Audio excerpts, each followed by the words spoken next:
Welcome to ATTRA, Voices from the Field. This Sustainable Agriculture podcast is presented by the National Center for Appropriate Technology with support from USDA Rural Business Cooperative. Welcome to ATTRA's Voices from the Field podcast. I'm Kevin Ellis, a Sustainable Agriculture Specialist for NCAT, and today I'm coming to you from the Texas Hispanic Farmer and Rancher Conference in McAllen, Texas. I'm joined by Juan Ragosa and Joy Kaznowski. They had a presentation yesterday on a different kind of marketing channel that small farmers can directly sell to businesses or institutions. So I'm going to start off with you, Juan. Can you tell me a little bit about your Farm to Health program, how it started, what it currently covers, how does it work? Yeah, sure. Thank you. It started from a collaboration between the university, the hospital, and also NCAT collaborated, kind of like helping me putting the agreement together. They joined us during the meetings, the initial meetings with the hospital. And so that's how we started. It all started just in a conversation between a professor at the university and a doctor at the hospital, just talking about the needs of educating the community here about eating healthier and also the medical community. And from there, they approached me. We had several meetings for planning, and we launched it as a pilot program, and that's how we started. Right. We're still doing it for the third year, and looking forward to do it for so many more years to come. Good deal. About how many orders do you fill? It started with 50 bags, and we have maintained it like that. We have considered increasing it, but right now the logistics at the hospital, they're already too busy with so many things that that's all they can do, 50. And we are grateful for those 50 bags right now. Right. Well, what all kind of goes into those bags? Like, what would a normal order kind of look like?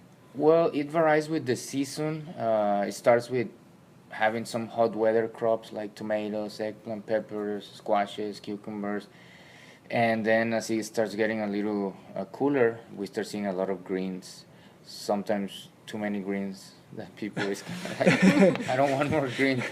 But so it changes. And something that is great is like they don't tell us what to grow. We grow what we can, and they take what we produce. Awesome. So that's very helpful for us. Okay.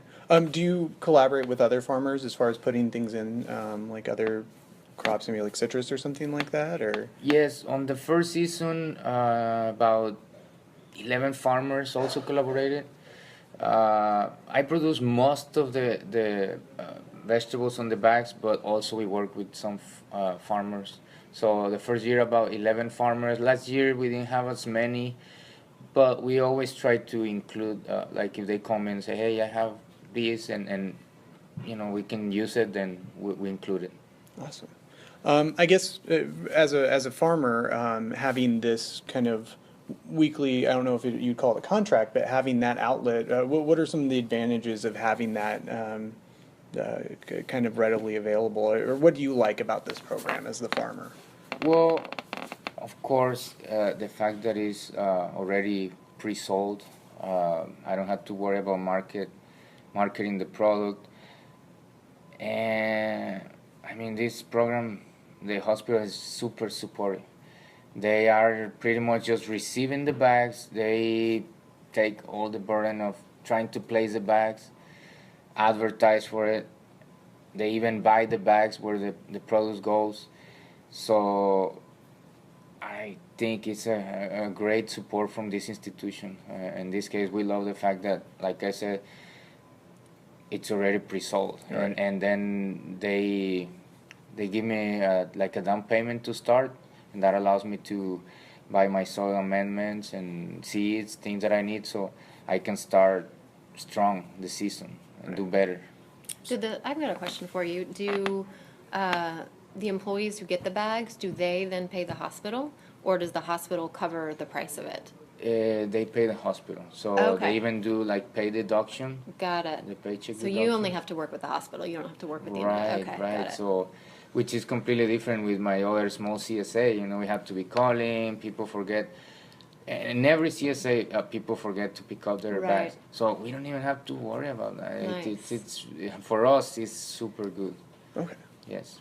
Awesome. And I guess that kind of ties into Joy with the Sustainable Food Center. Y'all kind of act as the planner and the intermediary between both farmer and kind of the end buyer. Can you tell me about y'all's part of? Sure. y'all's Yeah. program? So Sustainable Food Center is a nonprofit organization located in Austin, so a little bit farther north here than McAllen.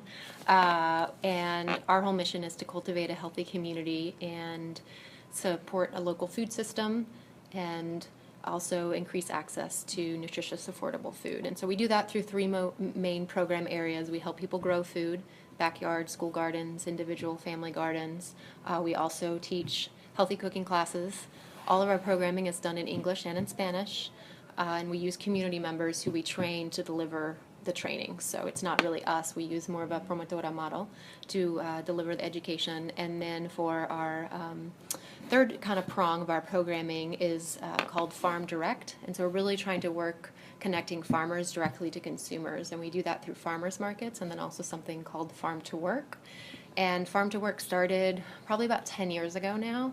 And it was really a conversation with an employee who worked at Sustainable Food Center at the time and a colleague who worked at Department of State Health Services. And similar to Juan, the healthcare, they were really interested in getting their employees to eat healthier food. And SFC was interested in finding additional market channels for farmers. And so we said, hey, could we do something where the farmer drops off the produce to the place of work? So fast forward 10 years to today, we have about 40 to 45 work sites between the cities of Austin, San Antonio, and Houston, working with a plethora of work sites. Some of them are public sector, state offices. Some of them are private sector. They have different size, workforces. And then what we do is work with the farmers in that particular region to see if they're interested in becoming part of the program, and then they would be matched with a work site. Some farmers have larger capacity, so they could be matched with a larger work site.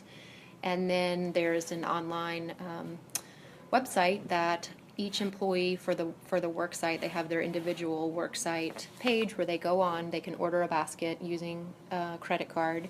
They put in the order, and then on the other side, the farmer gets the printout of how many baskets have been ordered, and then he or she can pick or plan to pack those bags and then deliver them at the work site. And that happens usually once a week or sometimes every other week. Great. Have there really been any problems, I guess, or concerns on either side of the equation that y'all have had to work through? Because I'm sure it's a lot of moving parts all at once. It is. And there's always, I think even though we've been doing it for a long time, I feel like we're still learning. And I actually had a chance to talk with Pedro, who is a farmer in Seguin, Texas, who did Farm to Work years and years ago.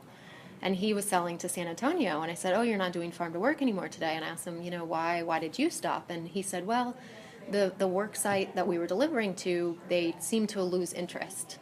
So I think there's, as Sustainable Food Center, I think what we're looking, and we're going through a big evaluation of the project right now, is how can we support the work sites to keep the momentum going. We're putting together a toolkit now that the coordinator at the work site can use to promote. How can we help them? And then at the same time, how can we, if the baskets start decreasing, how can we either get those baskets back up or say to the work site, this maybe not work out. We need to find a new market channel for this farmer. Right. And something else we've talked about, and Pedro had a good idea too, is people always want variety in their baskets. And sometimes that can be difficult if you're working with one farmer. I know, Juan, you said you grow 13 different types of things, and that's amazing. That is so incredible.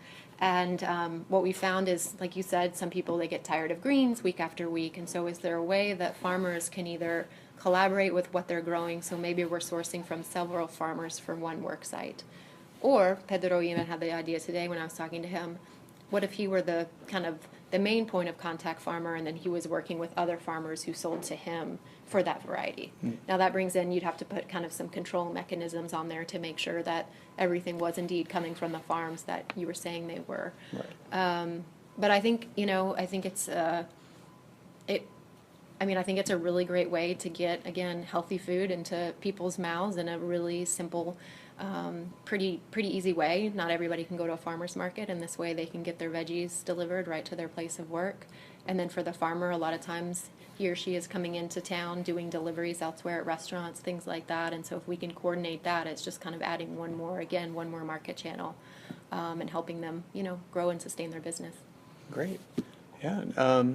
Yeah, thank you all both for sitting down. I guess kind of go around, but one, is there any place that people want to see pictures of your farm? I've been out there myself and it's fantastic. Do you have like a Facebook or any kind of website or anything? Or? Yes, we have a Facebook and we have a website, and then we have a type of app.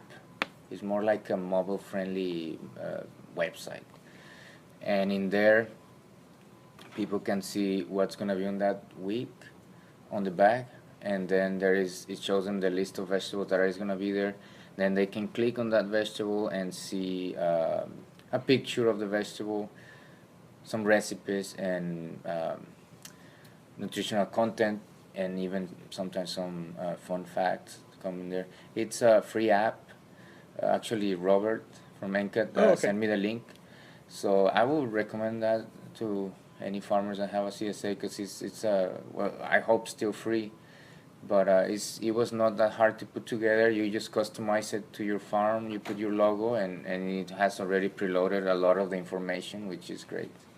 But that's what we have as a marketing tool right now on the media. Awesome. Great. Yeah, and Joy, if people want to check out the Sustainable Food Center, where would they go to do that? Sure. Our website is sustainablefoodcenter.org, all one word. We are on Facebook, so you can just search us there, and we're on Twitter and Instagram, and the handle is at SFC Local. Great.